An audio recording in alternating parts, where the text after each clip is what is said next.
welcome to my channel, and today I am going to be doing my September wrap up. Now today is Tuesday the 27th of September, I believe, so I don't think I'll finish any more books until then, just because the book I am currently reading, which is Crooked Kingdom, is quite a big book, so that'll probably be finished around the beginning of October. But anyway, let's get started. So this month I read a total of 5 books, I believe, which is one less than what I wanted to. I wanted to originally aim for 6. Most of those books aren't the books I had in my September TBR either. I'm more of a reader that just reads what they want to at the time.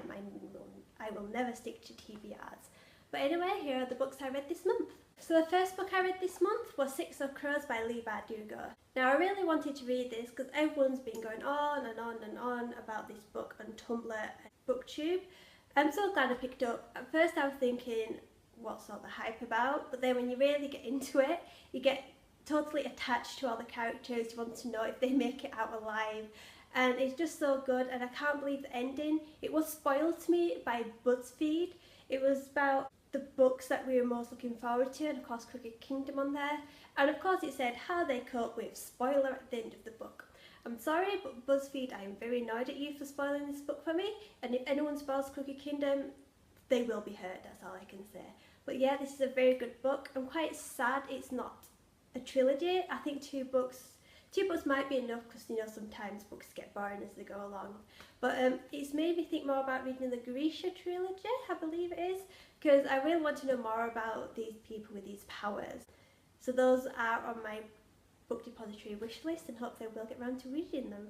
The second book I read this month is Persuasion by Jane Austen. Now I read this for Read by Zoe's Ostentatious Book Club.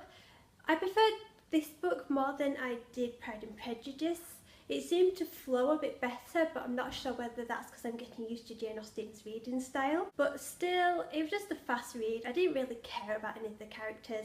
Basically at the moment I'm just reading Austen to say that I've read them. I think afterwards I won't be buying them anymore. I know a lot of people love Austen and they buy all the special editions, but with me, Dracula is still my favourite classic. I don't think Jane Austen will be able to beat it.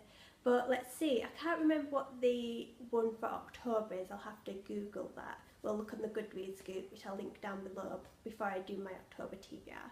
But yeah, not thinking much of Austen at the moment. I think after I've done this book club I might not read her anymore.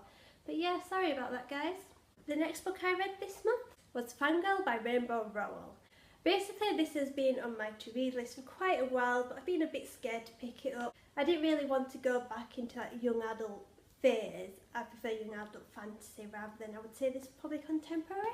But in the end I'm so glad I did. It's great to see Cather, a main character who's not perfect, who's shy, who's an introvert, who's basically a lot like me. When I went to uni I didn't leave my room. I basically lived on packets of crisps and sweets from the shop, and I only created a few friends on my course.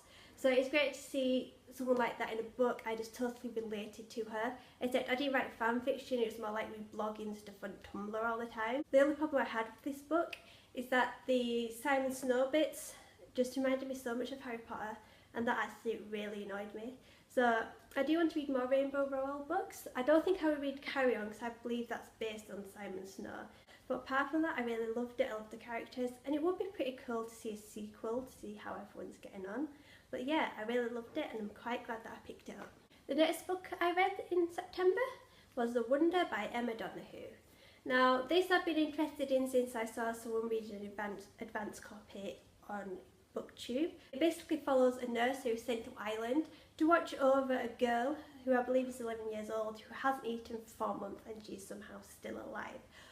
This is based in Ireland, so the Irish in this time were obviously very godly people. They believe she was probably sent from God, whereas the nurse is a bit, well, she doesn't believe it really. She thinks someone's sneaking her food. The ending, it turns out to be quite good. There's a big twist that I did not expect. I didn't think things would get that bad in the book. But yeah, it's a real good book. At the end it just made me think a lot about religion and children. Yeah, I'm an atheist anyway, so it makes me think, why do people believe a God will let a child starve to death? and like the way the priest acts and stuff. But at the same time, it is a real good book. It does make you think, and I think everyone should give this a go. I won't be surprised if it gets up some awards. Well, I hope it does, because it really does deserve it. And also, it's quite a pretty cover. It shows the tree with the bandages on. In the book they mentioned if you wrap a bandage around somewhere that hurts and you hang it up, by the time that bandage has rotted and no longer there, then the ailment you have would have been gone. So that's quite a good idea, and it kind of makes sense because that bandage is going to take ages to rot away. So by the time that goes, your ailment should definitely be gone, or you'd be dead. But yeah, quite a good book. Give it a read. Now, the next book I read this month is probably the best book I read this month. That is The Hangman's Daughter by Oliver Poch. I believe it's German. I cannot pronounce that at all. I never did German at school. But this is a book I wanted for, let's just say, years, and I could never find it until I got Book Depository, and it was there right in front of me.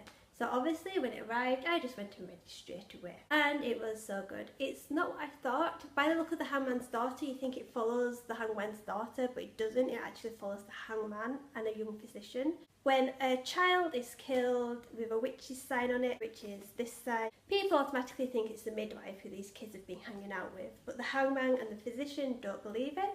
So while the hangman has to torture the lady who he believes is innocent, they're trying to find out who actually did it. Which is not what I thought it was at all. I thought it'd be about a witch trial and loads of people being hanged. But the surprise was a good surprise. It was really good. It merged two things I love together. A good murder mystery and historical fiction based around witches. Because if you know me, you know that I'm obsessed with witches. I haven't read enough historical fiction which revolves around witch trials. When I was at uni, I did my dissertation on the Pendle witch trial, which happened in Lancaster, I believe. And that just got me hooked on witch trials, and there needs to be more fiction based around this. So I think this might be a new thing for me, finding fiction based on witch trials. So if you know any, just comment down below and I will definitely check them out, because I am loving this at the moment. But you need to check this out. And also, it's such a pretty book. It's like this weird, it's not paper, it's not cardboard, it's weird stuff. And it's the first book I've got where it's, can you see that? Uneven pages. I've heard about these books before, but I've never actually got one myself. So when this arrived, I was so happy. And it's also kind of one of those kind of floppy books as well, which is good. But yeah, definitely give this a go. It's perfect for Halloween as well. So yeah, that's my September wrap up done. If you've read any of the books, just comment down below with what you thought. Are there any books that I should be reading? Especially because October is Halloween and I do want to start reading a bit more horror kind books. So just comment down below and I'll get those checked out. Also, there's my Tumblr, Twitter, Goodreads and Instagram to follow. All linked down below. If you want to follow me in there, feel free to, or just like and subscribe. That would be great. So I will see you soon. Bye!